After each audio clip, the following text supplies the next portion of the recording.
The Phillies made it official today in a press release and then a press conference shortly thereafter. That's the thing with this Zoom. You can get the press conference going so quickly, they don't actually have to fly there. Dave Dombrowski has been hired. He had a press conference earlier. We carried it for you here on 97.3 ESPN. Bob Wankel from Crossing Broad, who covers the Phillies.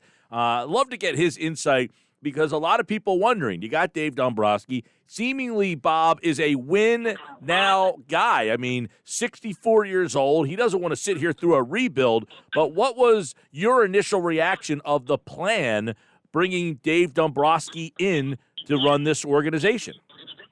Hey, guys, what's up? Well, when I first heard about this, I kind of thought what everybody thought, which is he's a win-now guy. He's going to come in. He's going to trade off your entire minor league system or what's actually usable in it, and he's going to acquire some high-priced guys. And I guess the initial concern there is that, it doesn't really fit the narrative of what we've heard about the Phillies and the direction of the franchise this offseason, which is that they're going to cut their spending. So how do you go out and get a guy that's ultra-aggressive, that's known for building that quick winner like Dombrowski, and pair that with an organization that's going to take a step back from a financial standpoint?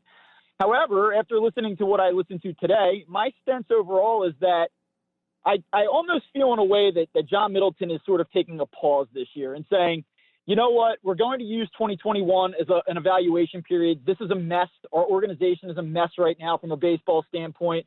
Let's get a professional-grade guy in here that has experience, that is respected around the game, that can kind of survey and assess where we are at while, still trying to remain somewhat competitive. And then after we finish that evaluation process, then kind of pounce the following season and go after it. So my sense overall is that the Phillies aren't going to detonate this thing and go through an entire rebuild, but I also don't think that they're going to come out guns blazing right from the jump and try to win a World Series in 2021. I really do think that this next year is about evaluation while trying to field a competitive team without really going all in. Right. I mean, most people looked at Dombrowski and said, well, he's a gunslinger. He's going to trade all your prospects and go for it, and, then it's going to crash and burn quickly thereafter. They don't have any prospects. I mean, so that blueprint doesn't seem to work with this organization.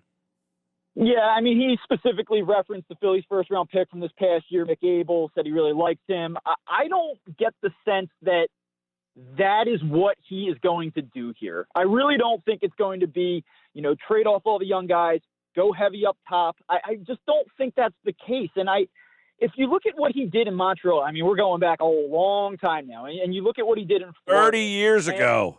Yeah, I mean, we're talking Andy McPhail stuff here, the golden age. But when you look at it, I really do believe that it's a little bit misleading to say that he is just going to go all in, try to build a winner, and then leave a disaster behind. And I know that that's what happened a little bit with the Red Sox, and a little bit with the Tigers too. But I just don't think that previous stops always dictate what's going to happen in your next stop. And I would make the point that, if that were the case, we would feel a lot better about what Andy McPhail accomplished here in Philadelphia over the last 5 years. He had success in previous stops. He didn't have success here. So just because a guy takes a certain path in previous stops doesn't mean that he will use the same tact, this time around. And that's my sense with Dombrowski. I really don't believe that he is going to be ultra aggressive right off the bat, but I do think that he is here to win. I do think that John Middleton would not have brought him here if it was not to give this organization a direction. And I think that the sense from John Middleton is, I believe that he is somebody that very much pays attention to how people perceive him and the way that people feel about him. And I think that he is keenly aware right now that the fan base and the media in this city are highly critical of him. And I think that he knew that he had to go out and get somebody that has some respect around the league that can maybe stabilize this thing and provide a winner at the major league level in short order. I think that in John Middleton's mind, the most important thing for this team right now is to have a winner on the field within the next 2 or 3 years. And to me, I believe that that's the actual timeline that he's going to be working on here. We know the game has developed into the analytical world. Well, he was asked about that, and he said he wants to use a mix of scouting and analytics. What are your thoughts on the way he handled that? I mean, I think that's the right answer, and it's almost what he has to do. I mean, one of the issues that I had with this hire was that it didn't seem like a natural fit in the sense that the Phillies have And it's not just that they've invested in the analytics department. I mean, that can mean a lot of different things. But when you look at their player development, they've used a lot of guys from Driveline, which is kind of like a new wave technology-based player development tool. And they're using a lot of guys that are associated with Driveline. And Dave Dombrowski isn't a Driveline guy. That's not really what he's about. He's about scouting and a little bit more of the old school techniques when it comes to roster building and player development. You can't invest what the Phillies have invested in and gone down the road that they've gone down and then just blow that entire thing up. So, I mean, there's no other way around it. Dave Dombrowski is going to have to try to marry what the Phillies have previously done and some of their, analytic maneuvers with his, what he's predisposed to doing and what he has experience with. So I think the way that he answered the question is the only way he could answer the question. And not only that, I'll tell you what, guys, the thing that stuck out to me above everything else in this press conference was that it felt like that there were adults at the table today. Like, I thought the Phillies did a very smart thing, and maybe John Middleton, agreed with this decision. Well, he had to. I mean, he certainly wouldn't have signed off on it otherwise. But the fact that John Middleton was not a part of that press conference today was the best thing that could have happened to the Phillies. Well, Bob, I mean, there was no – yeah, go ahead. Yeah, well, I want to interject because I wonder – now, he made reference that this Nashville thing was a little further off than maybe he wanted it to be, and that's why. I mean, if that Nashville thing is not further off, is this attractive? Did this become attractive because the thing I was doing wasn't as cool as I thought it was? Or was he able to convince Middleton, hey, you need to listen to me and I can get this right, as opposed to the other guys that did not get this job? Why did those other guys not want this job? And Dombrowski, a guy with a great resume, decided, you know what? That's the place I want to be. I find that to be an interesting dynamic, that there were other people who were deemed to be more analytical. They didn't want the job. Burns in L.A., the guy down in Florida, Ted Levine out in Minnesota. Why was it not attractive to them? Why does it become attractive to a guy with such a great resume? Well, as far as the Nashville thing goes, no, I don't think that Dave Dombrowski's here if the Nashville thing, isn't a little bit further off. And I think he was honest about that. I mean, I actually appreciated the honesty of that answer. Hey, well, I thought that we'd be in the midst of making a presentation here in the next couple months to get this thing off the ground. It's not going to happen. So that kind of freed me up. So, yeah, that's one part of it. But I think that certainly for Dombrowski, money is a part of it. I mean, I think that made it pretty attractive. We're talking about a reported $20 million over 4 years. I think that he has something to prove. And so, I think there were a lot of teams that would be interested in a guy like Dave Dombrowski. It's not like the Phillies went, picking through the trash here to get a guy to fill this role. So that should be noted. To your point, though, about why maybe this wasn't so attractive to other guys, I mean, frankly, you only get so many cracks at this, right? And and this is just speculating, but if you only get so many stabs at being a general manager or having a role of this magnitude, and you see what's transpired within this organization over the last 5 or 6 years, and you know that you're a hot name or that you're going to be able to interview other places within the next year or two, is this where you would want to come? I mean, and I think that you have to ask yourself that question. Is this the most attractive spot for a younger guy that may only have one or two opportunities? I think that for a guy like Dombrowski, who's been more established in the game, this is a lot less risky of a situation than it is for a younger guy that you might be trying to lure from another organization, like an up-and-comer. You know what I mean? So that's the way I look at it. Knowing that Dombrowski is willing to spend money, do you think, and also factor in James McCann going to the Mets, going to the Angels, they're fighting back and forth, do you sense that maybe the JT Realmuto conversation is going to come back to surface with this organization? I think it might.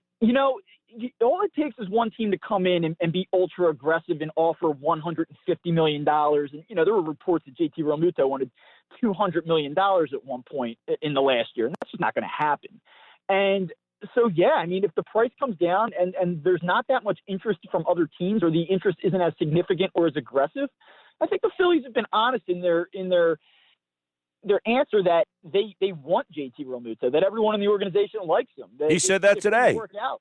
Yeah, I mean, he said it again today. And I think if they were really, truly distancing themselves from him and they felt there was no chance it would happen, I think that Dave Dombrowski could have been the voice to come in and say, listen, yeah, I don't see it. We wouldn't have been getting mad at Andy McPhail and Matt Klentak. We would have been Like, hey, you know what? All right, this is the guy that they brought in. He's ultra aggressive. We know that he likes to spend money. This isn't where they're going to spend it. Okay, we have to live with that. But the fact that he said, yeah, we still want him if it works out, to me, they have not distanced themselves far enough away from JT Realmuto publicly that it would indicate to me that they have no intention of trying to sign him. I'll go back to this, though. If you're going to allocate, let's use $130, $140 million as the number, and this team isn't going to – I mean, I think you and I and all of us can agree that the Phillies aren't going to win a World Series in 2021. I don't expect that. I certainly don't expect that. So what are we really targeting here? 2022, 2023, 4? Is JT Realmuto at 32, 33 years old going to be the player that they need him to be in order to get over that hump? Is that the best use of $25 to $30 million a year? And I think you honestly have to ask yourself that question. Banging the drum and saying sign JT and this organization's a disgrace if they don't get it done, and Sixto Sanchez and all of those other factors, I understand it. And as a fan, I understand it. But I just don't know that it's the slam dunk, 100% no doubt about it move that you have to make in order to be competitive 2-3 years out from now. Bob Wankel, Crossing Broad, covers the Phillies. They hired Dave Dombrowski today. 2 World Series, 4 times he's been there, has turned around a lot of organizations. Now, the one in Florida is interesting because he took an expansion team, got him a World Series, then they broke it down, and they only had, Bob, 1 winning season there. They won that World Series, and that was it. They never had an above 500 record in any of the other seasons there. Now, in Detroit, they were horrible. He got him to the World Series in 5 years, then got him back to 4 straight playoffs, including a World Series. Never was able to win there. Said, look, I think I've read, my time is up here. He leaves. He gets hired by Boston a couple of weeks later, mind you, wins a World Series, and then gets out of there. So are any of those situations similar to this one here, or is this one totally different from those 3 previous ones? I don't know that you can read much into Montreal. You'll laugh at this, but I think that the closest situation is Boston. A team that was kind of a little bit underwhelming when he first got there, had some parts, had big city, big wallet, to use. I think that that's probably the closest situation. I mean, when he got to Detroit, that may have been one of the worst situations in the history of Major League Baseball. His first year, they won less than 50 games there. I mean, he was starting with absolutely nothing. So, no, you can't really compare that situation. And Florida, obviously, is an expansion franchise. So, one thing I will say about the Marlins, I know that he gets credit for 97. And then, Wayne Huizenga at the time, the Marlins owner, said, you have to sell this entire thing off. And I don't know how much you can really blame Dave Dombrowski for the fact that the Marlins went in the tank after the World Series. I don't think that was necessarily a reflection of how he structured and built the team. I think it was more so that the owner said, I'm not paying these guys anymore. And then, when they got good again, that 2003 team that won the second World Series down there, he had his hands all over that team as well. He was out of there at that point. He was already in Detroit. But he helped build that 2003 team. So he does deserve a little bit of credit for that team, like similarly to how you might give Ed Wade credit for the 2008 Phillies, So when I look at it, I would say Boston is probably the most similar situation to where he's at now. And I do think that John Middleton is as much crap as he's taken over the last year, and deservedly so. I do think that John Middleton is committed to spending money and being aggressive and trying to win long term. I know that's hard to accept here in the way that they laid off the employees before Thanksgiving, the way that he's saying we might have to take a step back because of COVID. Nobody wants to hear about losing $145 million. And I understand that. And I think it's pretty weak on his part. And I think the messaging from him is fairly ridiculous, to be honest with you. That being said, I do think long-term that this is an owner that is going to be aggressive and committed to winning at the major league level. And so that's why I say there are some similarities between, the Philly situation here and what the Red Sox had a few years back.